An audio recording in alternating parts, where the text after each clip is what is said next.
Hello मेरे प्यारे दोस्तों, आप सभी को मेरे यूट्यूब चैनल कहानी का खजाना में स्वागत करती हूँ। आई होप आप सभी लोग खुश होंगे, स्वस्थ होंगे। चलिए दोस्तों, आज आप सबको मैं एक नई कहानी सुनाती हूँ। दोस्तों, मेरा नाम राहुल है। मेरी उम्र 26 साल है। मैं अभी भी सिंगल हूँ। यह घटना तब की है जब मैं 22 साल का था। मेरी लंबाई 5 फुट 8 इंच है और मैं देखने में एक ठीक ठाक लड़का हूँ। और मैं अपने नानी के घर से अपनी ग्रेजुएशन की पढ़ाई पूरी की और अपनी पढ़ाई के पूरे हो जाने के बाद मैं अपने घर वापस आ गया। तो मुझे एक दिन मेरे पापा ने कहा कि तुम अब कोई अच्छी सी नौकरी ढूंढना शुरू कर दो। और फिर एक दो जगह पापा ने मेरी नौकरी के लिए बात की। लेकिन हमारे एक जान पहचान के चाचा हैं जो मेरे पापा के दोस्त हैं। वह कभी कभी पापा के पास आते जाते रहते थे और उनके घर भी पास ही था।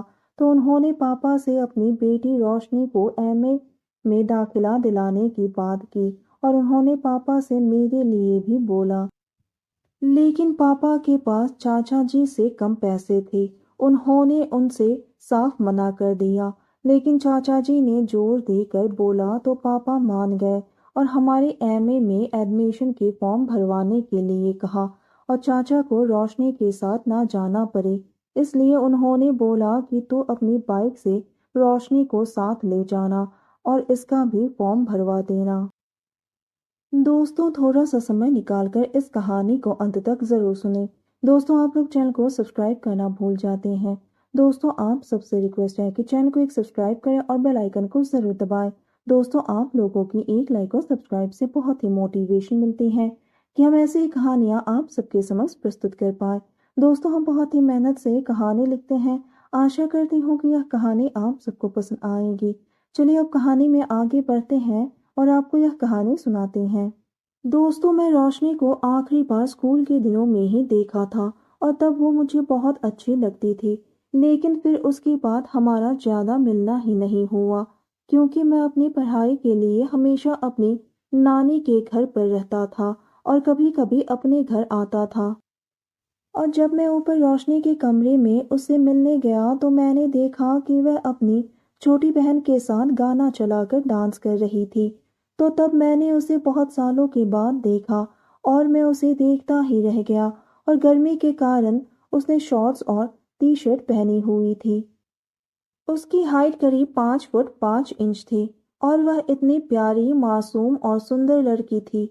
उसके जैसी लड़की मैंने शायद ही पहले कभी देखी होगी। वह देखने में बड़ी ही प्यारी लग रही थी।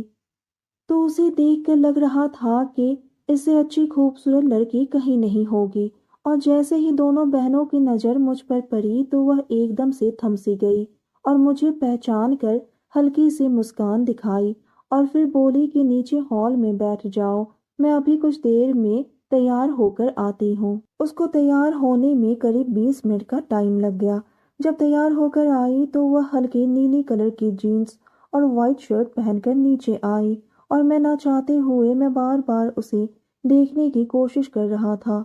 लेकिन जिस तरह बेकार का नखरा वो मुझे दिखा रही थी, जिससे मुझे ऐसा लग रहा था कि कहीं ना कहीं वह मुझे अपनी तरफ आकर्षित करना चाह रही है। दोस्तों, ऐसा लड़कियां अक्सर करती रहती हैं। फिर वह मेरे साथ बाइक पर बैठ गई और बाइक पर एक दो बार झटके लगे तो उसने अपने आप को संभाल लिया। हम कुछ घंटे में अपना फॉर्म जमा करवा कर घर आ गए और करीब 2 महीने बाद हमारे पेपर थे। और 2-3 बार कॉलेज में किताब बदलने और दूसरे कामों की वजह से साथ में बाहर जाने में हम बहुत ही कम समय में एक दूसरे से बहुत घुल मिल गए थे। मुझे आने वाले पेपर की तैयारी अपने घर पर करने में दिक्कत होती थी, क्योंकि उन दिनों हमारे घर पर इन्वर्टर नहीं था और हमारी तरफ लाइट बहुत ज़्यादा जाया करती थी। तो एक दिन शाम के टाइम चाचा जी ने मुझे इमरजेंसी लाइट में पड़ते हुए देखा। तो वह मुझे बोले कि तुम मेरे साथ चल, रोशनी के साथ पढ़ लेना और तुम दोनों एक दूसरे की मदद भी कर देना। और उनके घर पर इन्वर्टर था। तो मैं पापा से पूछकर उनके घर पर चला गया और जब मैं वहां पर गया तो चाचा की पूरी फैमिली बैठी हुई थी। सबने मुझे वेलकम किया और फिर मुझे महसूस हुआ कि रोशनी ये बात जानकर बहुत ही खुश थी कि पेपर ख़त्म होने तक मैं रोज़ाना उनके पास पढ़ने आया करूँगा। फिर हम दोनों ऊपर की रूम में पढ़ने चले गए और 1-2 दिन में ही हम एक दूसरे के अच्छे दोस्त बन गए और हम पढ़ाई के साथ-साथ बहुत मस्ती, चुटकुले, हँसी मज़ाक की, एक दूसरे को छेड़ना ये काम भी किया करते थे। तो पेपर से पहले आखिरी सप्ताह में चाची ने मुझे बोला कि तुम रात में देर तक पढ़कर अपने घर पर मत जाया करो, बल्कि सुबह चले जाया करो। और मैं पढ़ाई में बहुत होशियार था, तो वह मुझसे चाहती थी कि मेरे द्वारा रोशनी की ज़्यादा से ज़्यादा मदद हो सके। तो मेरे घर पर लाइट की दिक्कत होने के कारण मैं भी मान गया और अब मुझे रोशनी के साथ रहना बहुत ही अच्छा लगता था। और जिस रूम में हम पढ़ते थे उसमें एक ही बेड था और बाहर खुले छत, तो हम दरवाज़ा अंदर से बंद कर लेते थे ताकि बंदर ना आ जाए। तो एक रात हमें पढ़ाई करते करते 1 बज गए थे और फिर अचानक मुझसे कहा कि तुम ये टॉपिक कर लो, फिर तुम मुझे समझा देना, क्योंकि अब मैं आधे घंटे के लिए सो रही हूँ। और वह उसी बेड पर सो गई और मैं उसी के पास बैठकर टॉपिक ख़त्म कर रहा था। और दिन में ज़ोरदार बारिश और कूलर की चलने के कारण उस रात रूम बहुत ठंडा हो गया था और रोशनी मेरी तरफ ही करवट लेकर सो रही थी। गहरी नींद में होने के कारण उसकी टी-शर्ट ऊपर उठ गई और उसका नाभि भी साफ-साफ दिखाई दे रहा था। एक बार वहां नजर पड़ने के कारण मेरा तो टॉपिक वहीं पर खत्म हो गया। मैं तो बस उसे ही देखे जा रहा था। तो अचानक से मेरे मन में एक अलग ही तरह की हलचल होने लगी और मेरा दिमाग एकदम सुन्न हो गया, मानो कि जैसे कंप्यूटर हैंग हो गया हो। और मुझे पता नहीं ये बात मेरे दिमाग में आई कि मैं भी अपनी किताब बंद करके उसी के पास लेट गया और मैंने लाइट बंद कर दी और कमरे में सिर्फ 0 बल्ब चालू था। फिर सबसे पहले तो मैं रोशनी की बिल्कुल करीब अपना चेहरा ले गया और मैंने उसके सांसों को महसूस किया। उसकी सांसें सीधा मेरे चेहरे पर आ रही थी। फिर मैंने जानबूझकर उसके ऊपर अपना हाथ रखा और कुछ देर इंतजार किया, लेकिन कोई भी हलचल न होने के कारण मेरी हिम्मत और भी बढ़ी और मैं बिल्कुल उसके चेहरे से अपना चेहरा सटा दिया और अब मेरी सांसें भी उसकी सांसों में ही घुल रही थी। फिर मैंने अचानक से ऐसा नाटक किया जैसे मैं गहरी नींद में कोई करवट बदलता है और मैं हल्के से अपने होठों को उसके होठों से छूकर हटा दिया और थोड़ा इंतजार किया। कोई भी हलचल नहीं होने पर मैं धीरे से और आगे बढ़ा और मैं अपने होठों को रोशनी की होठों से छू दिया। मैं वो पल अपनी पूरी जिंदगी नहीं भूल सकता। मुझे ऐसा लग रहा था कि जैसे मेरे बदन में करंट से लग गई हो।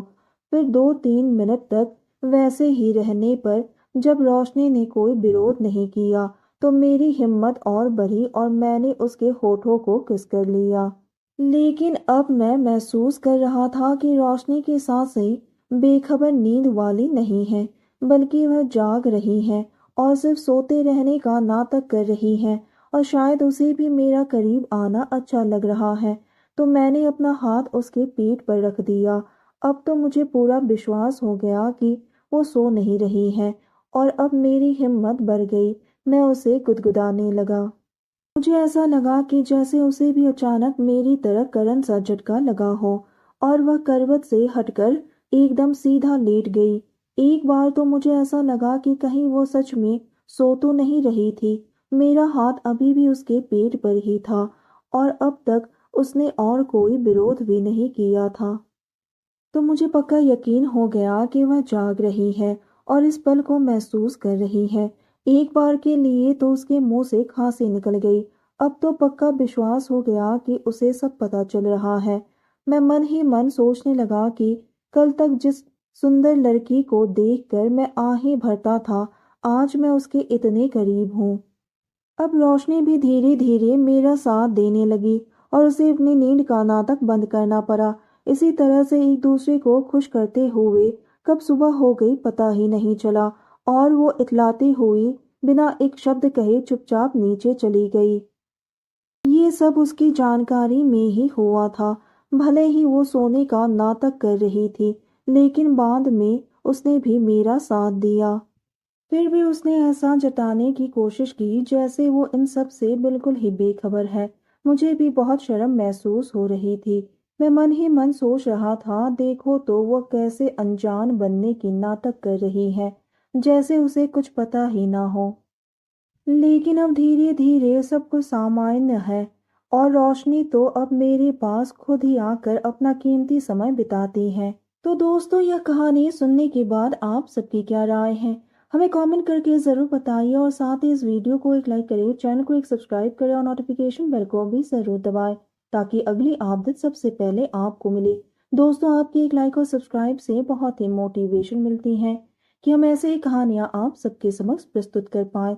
आप सबने अपना कीमती समय निकालकर इस वीडियो को सुना, इसके लिए आप सभी को धन्यवाद करती हूँ। धन्यवाद दोस्तों।